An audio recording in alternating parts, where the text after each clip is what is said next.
नमस्कार, आप देख रहे हैं तेज़ न्यूज़ नेटवर्क और इस समय मैं हूं इस्माइलगंज द्वितीय वार्ड में, जहां पे आपको बता दूं कि कई पार्टियों को सिंबल मिलने के बाद कई प्रत्याशी लगातार प्रचार प्रसार में लगे हैं, लेकिन कुछ ऐसे भी प्रत्याशी हैं जो कि निर्दलीय पार्षद कर रहे हैं। अभी हमारे बीच में है विनीत शुक्ला जी, इनसे बात करेंगे कि किस तरीके से जनता में इनका रुझान है, किस तरीके से ये कार्य करने का सोच रहे हैं अगर विजयी होते हैं तो। विनीत जी, आपका बहुत बहुत स्वागत है। धन्यवाद। पहले तो सम्मानित जनता जनार्दन को हमारा सादर प्रणाम। विनीत जी एक बात कब करनी थी आपसे कि जो अगर आप जनता के बीच में जा रहे हैं तो किन मुद्दों पे जनता आपसे बात कर रही है, किस तरीके से आपको विजय बनाने के लिए कौन कौन से मुद्दे सामने आ रहे हैं? सबसे पहले तो जहां आज हम खड़े हैं इस्माइलगंज द्वितीय वार्ड में, इस क्षेत्र की जनता जनार्दन ने ही हमें इस क्षेत्र में लाने का अवसर प्राप्त कराया और जनता जनार्दन का ही आदेश है जिस कारण हम अपने जनसेवा के क्षेत्र में उतरे हैं। और विगत 3-4 सालों से हम लगातार जनता के बीच में हैं और यहाँ की समस्याओं को, क्योंकि हम लोग विगत 20-22 सालों से यहाँ निवास कर रहे हैं और हमने एक ही समस्या पाई कि जो भी जनप्रतिनिधि यहाँ आता है वो अपनी महत्वाकांक्षा लेके पहले आता है, क्षेत्र की महत्वाकांक्षाओं के बारे में उसको कभी याद ही नहीं रहता है। 10 सालों में जो पिछड़ापन 110 वार्डों में इस्माइलगंज द्वितीय वार्ड में आपको दिखा होगा, क्योंकि आप शुरू से आके आपने भ्रमण किया होगा वार्ड का, तो कहीं ना कहीं आपने देखा होगा एक बहुत पिछड़ापन अपने वार्ड में आज भी नज़र आ रहा है। जनप्रतिनिधि जो पूर्व में रहे हैं वो आज की तारीख में गायब की स्थिति में है, क्षेत्रों में कहीं कोई नज़र नहीं आ रहा है।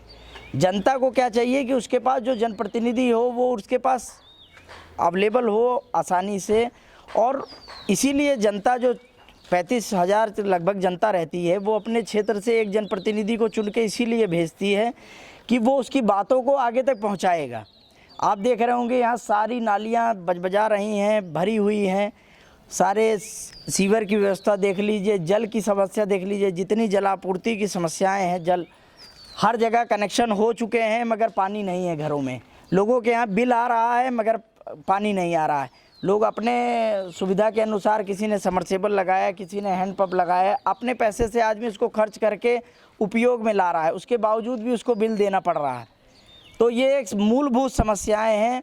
आप देख रहे होंगे कई ऐसी जगहें हैं जहां आज भी स्ट्रीट लाइट नहीं है।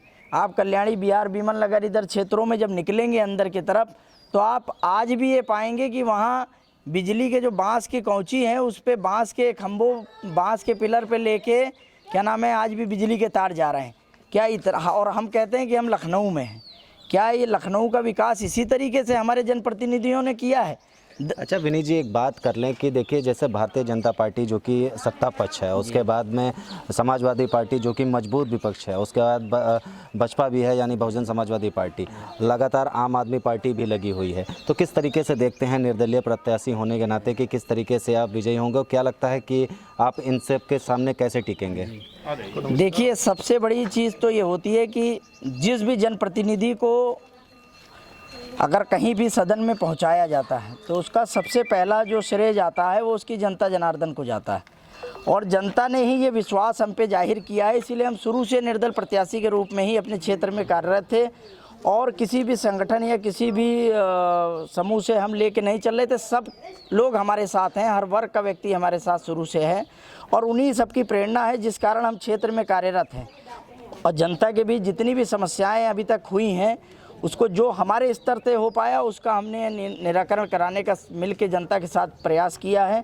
और आगे भी जनता अभी आशीर्वाद देके जब 13 तारीख को आपके सामने रिजल्ट आएगा तो हम लोग जब विजयी होंगे तो यहाँ पे जो पार्षद होगा वो हम के टैक्स से होगा, ना कि मैं के टैक्स से होगा।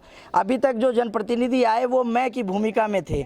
इस बार जो भी जनप्रतिनिधि शिखा तिवारी जी आएंगी वो हम की भूमिका में होंगी, क्योंकि जनता जनार्दन यहाँ की स्वयं में पार्षद होगी। और अगर कोई भी नागरिक यहाँ का किसी भी विभाग को फ़ोन करता है, किसी भी कर्मचारी को, क्योंकि ये हमने एक चीज़ बहुत बड़ी कमी पाई है कि कभी भी फ़ोन किया जाता है सामान्य नागरिक के तौर पे, आप भी एक बार करके देखिए तो उसकी सुनवाई जल्दी नहीं होती है। आदमी कहता है पार्षद जी से कहलवा के लाइए, ये करा के लाइए। क्या जनता ने ही तो चुन के हमें आपको यहाँ तक भेजा है? क्या जनता की बात को अनसुना करना ही क्या नाम है अधिकारी का या विभाग का या जनप्रतिनिधियों का दायित्व है? ऐसा तो नहीं है। ये जनता ने ही हमें आपको जिता के यहाँ तक पहुँचाया है। बिल्कुल सही बात है, लेकिन एक और छोटी सी बात करें कि जो महिलाएं हैं, घर की जो महिलाएं हैं, उनके लिए क्या कुछ करने वाले हैं अगर आप विजयी होते हैं तो? महिला सीट हमारी हुई है, ये हमारा सौभाग्य है इस वार्ड का, क्योंकि आप देखते हैं इस टाइम जो राष्ट्रपति जी हैं वो भी महिला ही हैं, तो ये हमारे लिए गर्व की बात है। और बिना माता बहनों के आशीर्वाद के कोई भी जीत और कोई भी कार्य संभव नहीं है, क्योंकि जब भी हम आगे बढ़ते हैं तो अपने माता बहनों के आशीर्वाद से ही बढ़ते हैं। और आदमी जब भी कष्ट में होता है तो सबसे पहले उसके मुंह से माँ ही निकलता है। तो इसका सबसे बड़ा रीज़न है कि अगर महिला सीट हुई है तो शिखा तिवारी जी भी अपने कार्य क्षेत्र में लगी हुई हैं और जनसंपर्क लगातार कर रही हैं, और जनता के बीच में जो भी समस्याएं हैं वो हम लोग सब लोग जनता से मिल के और उसके बारे में हम लोगों ने विचार कर रखे हैं कि हमें 13 के बाद से किन किन मुद्दों पे काम करना शुरू करना है। और सबसे बड़ी चीज़ है कि जो आज की तारीख में सुरक्षा की दृष्टि से आप कई मोहल्ले में ऐसे निकलेंगे जहाँ स्ट्रीट लाइटें क्या नाम है बरसों से ख़राब हैं।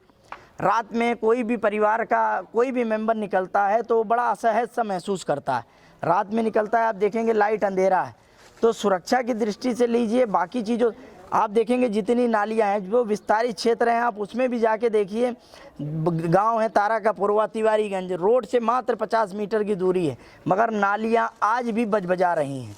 कितनी बीमारियां, क्योंकि हम स्वास्थ्य और शिक्षा क्षेत्र में विगत 12 वर्षों से कार्य कर रहे हैं, हमारा पूरा परिवार, तो हमारा सबसे ज़्यादा फोकस रहेगा स्वास्थ्य और शिक्षा को लेके, क्योंकि सबसे ज़्यादा जो बीमारी का कारण है, अगर हमारे यहाँ स्वास्थ्य ही नहीं ठीक होगा, ऐसे बहुत से परिवार हैं जो स्वास्थ्य से यहाँ पे हम लोगों को कहीं ना कहीं परेशानियाँ होती हैं।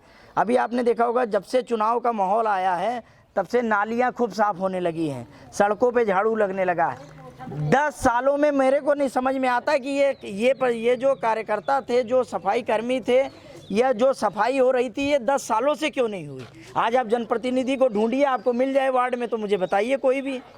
अच्छा, लगातार जनता के बीच जा रहे हैं और आपको ये समस्याएं भी पता चल रही हैं, आखिरी में अपनी जनता के लिए, अपने क्षेत्र की जनता के लिए एक मैसेज दे दीजिए। जी, जनता जनार्दन को मेरा पुनः सादर नमन है, क्योंकि आपने ही हमें यहाँ तक पहुँचाया है, और आगे भी 4 तारीख को जब वोटिंग होगी तो पूर्ण बहुमत के साथ हमें विश्वास है कि जनता हमारे ऊपर अपना विश्वास पूरा जताएगी, और उसी विश्वास पे हम भी उसके बाद जनता को लेकर ही साथ में काम करेंगे, और जनता की जितनी आशाएं हमारे ऊपर हैं उसको हम पूरा करेंगे। ये थे विनीत शुक्ला जी, जो कि निर्दलीय प्रत्याशी हैं इस्माइलगंज द्वितीय वार्ड के।